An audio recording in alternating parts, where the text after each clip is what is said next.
Hello everyone, this is me Kapil सिक्का। स्वागत है आपका स्टडी आई की एजुकेशन प्लेटफॉर्म में।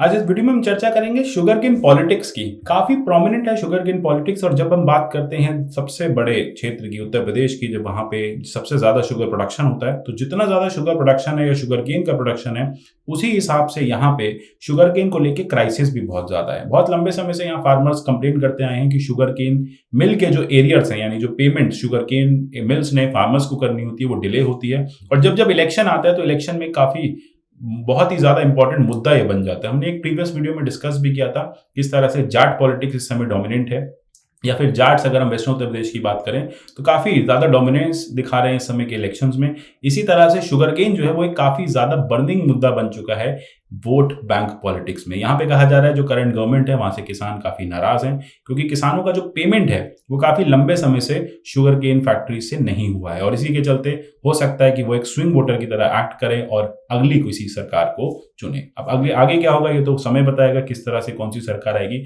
लेकिन यहाँ हम जानेंगे कि क्यों शुगर केन मैटर करता है यहाँ की पॉलिटिक्स में।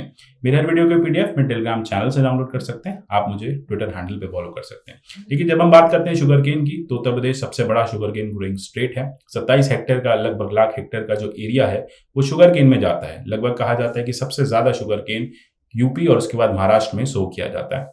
अगर हम शुगर केन सीजन की बात करें, शुगर सीजन की बात करें, तो 10 से 18 महीने की एक क्रॉप रहती है। कई जगह पे 10 महीने में हार्वेस्ट हो जाता है, कई जगह पे लगभग 1.5 साल में क्रॉप हार्वेस्ट होती है।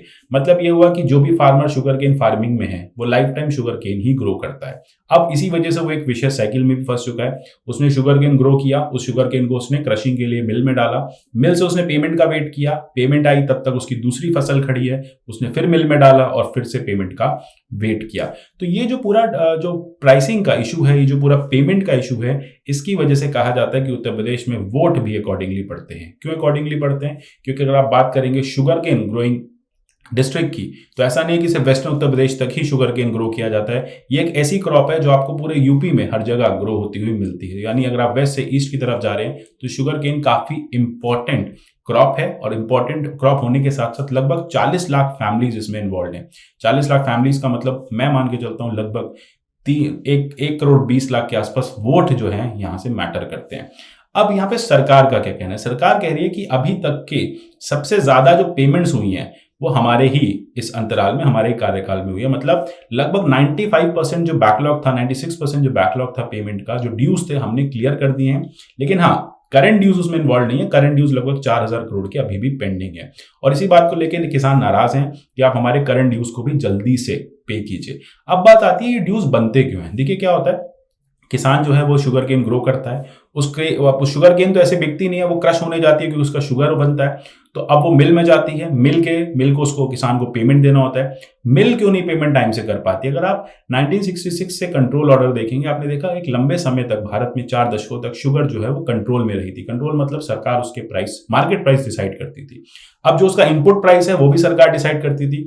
इनपुट प्राइस हमेशा से ज्यादा होता था। फेयर रेम्यूनरेटिव प्राइसिंग, जैसे हम एमएसपी कहते हैं, ऐसे हम शुगर केन के लिए एफआरपी कहते हैं। एफआरपी सरकार डिसाइड करती है, मतलब मिले किसानों से किस पैसे पे, किस दाम पे गन्ना खरीदेंगी, ये बात सरकार डिसाइड करेगी। और आपको भी पता है कि सरकार हमेशा ज्यादा दाम ही देगी, लेकिन जो चीनी है, प्रोसेस चीनी है, वो किस दाम पे बेचेंगे वो भी सरकार डिसाइड करेगी, और वो दाम हमेशा कम रहेगा, क्योंकि शुगर एक इंपॉर्टेंट प्रोडक्ट है, कमोडिटी हमारी फूड बास्केट का। तो यानी मिलों को क्या प्रॉब्लम होती थी, वो महंगा गन्ना खरीद के प्रोसेस करने के बाद सस्ती चीनी बेचते थे। उनके प्रॉफिट मार्जिन स्क्वीज होते थे, उनकी ऑपरेशनल कॉस्ट बढ़ जाती थी, और इसकी वजह से वो हमेशा लॉसेज में रहती थी। लॉसेज में रहने की वजह से वो जो भी पेमेंट्स पे बैक करती थी, या जो भी वो किसानों की पेमेंट करती हैं, वो हमेशा बैंकों से कर्जे लेके करती हैं। तो जब वो बैंकों से कर्जे लेती है तो उन्हें इंटरेस्ट देना पड़ता है, यानी यहाँ पे शुगर केन इंडस्ट्री को डबल वैमी झेलनी पड़ती है।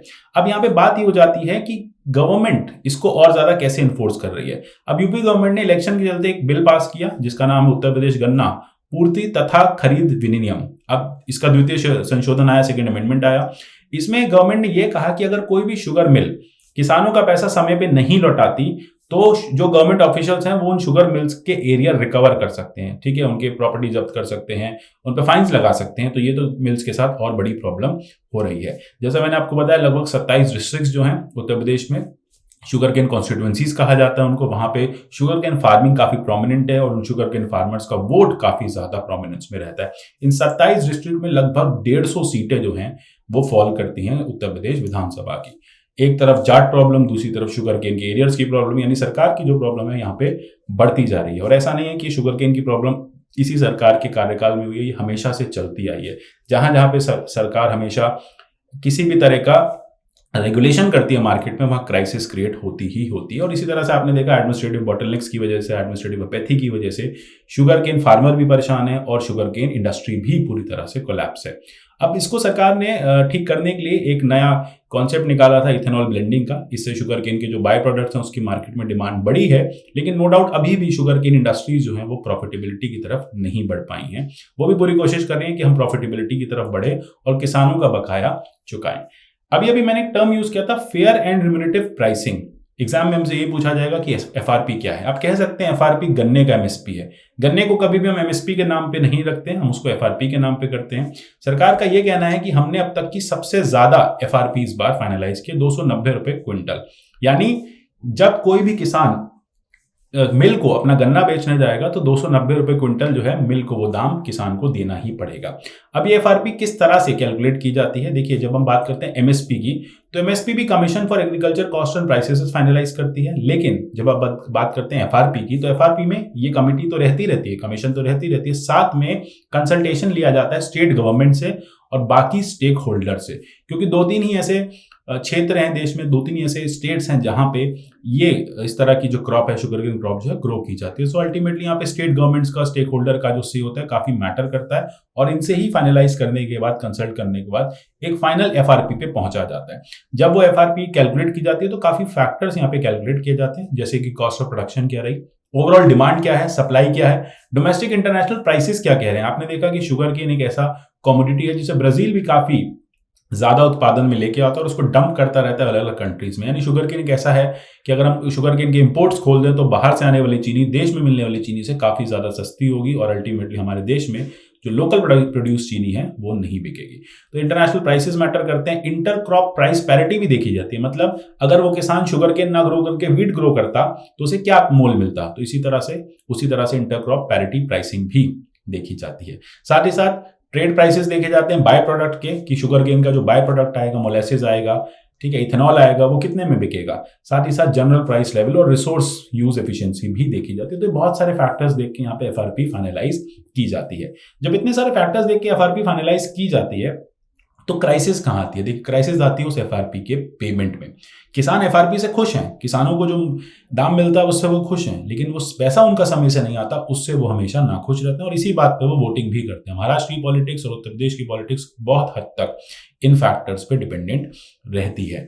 अब एग्जैक्टली यहाँ पे सरकार इस प्रॉब्लम से निजात पाने के लिए क्या कर रही है? देखिए, सरकार ने एक शुगर कंट्रोल ऑर्डर 1966 पास किया था, जिसमें यह कहा था कि शुगर मिल को अपने इंस्टॉलमेंट्स टाइमली रिपे करनी पड़ेगी। इसमें हाल ही में एक अमेंडमेंट लेके आए जिसमें यह कहा गया कि जिस दिन किसान जो है वो मिल में गन्ना छोड़ेगा, शुगर केन छोड़ के आएगा, उसके 14 दिन के अंदर अंदर उसका पेमेंट हो जाना चाहिए। अगर आप 14 दिन के अंदर अंदर पेमेंट नहीं करते हैं तो आपको 15% पर एनम के हिसाब से इंटरेस्ट जो है उस किसान को, यानी पेनल्टी कॉस्ट जो है देनी पड़ेगी। अभी तक इसको यूज नहीं किया जा रहा है, बट अल्टीमेटली कहीं ना कहीं ये मिल्स के लिए एक प्रॉब्लमैटिक सिनेरियो बन चुका है। अब बात आती है कि मिल, जैसा मैंने आपको पहले बताया कि मिल ऑलरेडी ऑपरेटिंग लॉसेज में चलते हैं, तो फिर मिल इन किसानों के गन्ने का दाम भुगतान कैसे करते हैं, कैसे प्राइसेस को वो रिपे करते हैं।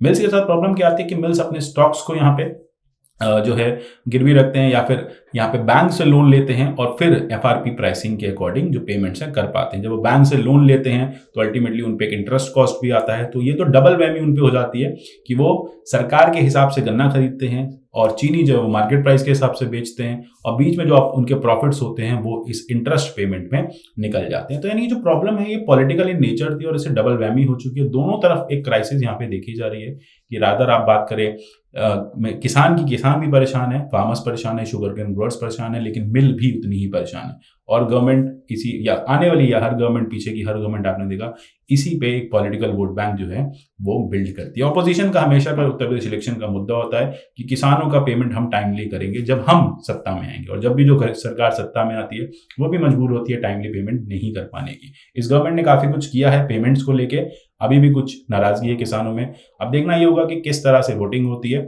नीति आयोग ने तो इनफैक्ट यहां तक सजेशन दिया था कि अगर मिल एक टाइम में पेमेंट नहीं कर पाती, वन टाइम पेमेंट नहीं कर पाती, तो उसको इंस्टॉलमेंट्स में करें, लेकिन यहाँ पे किसान इस बात को लेके नाराज हैं। फार्मर्स चाहते हैं कि हमारा जो पेमेंट होना चाहिए it should be one time payment, will not go for a instalment payment. आशा करता हूँ टॉपिक समझ में आ गया होगा, किस तरह से एग्जाम से लिंक करना है ये भी समझ गए होंगे। टारगेट प्रीलिम्स 2022 का कोर्स हमारा लाइव है, जरूर ज्वाइन कीजिए, जीएस फाउंडेशन को ज्वाइन कीजिए।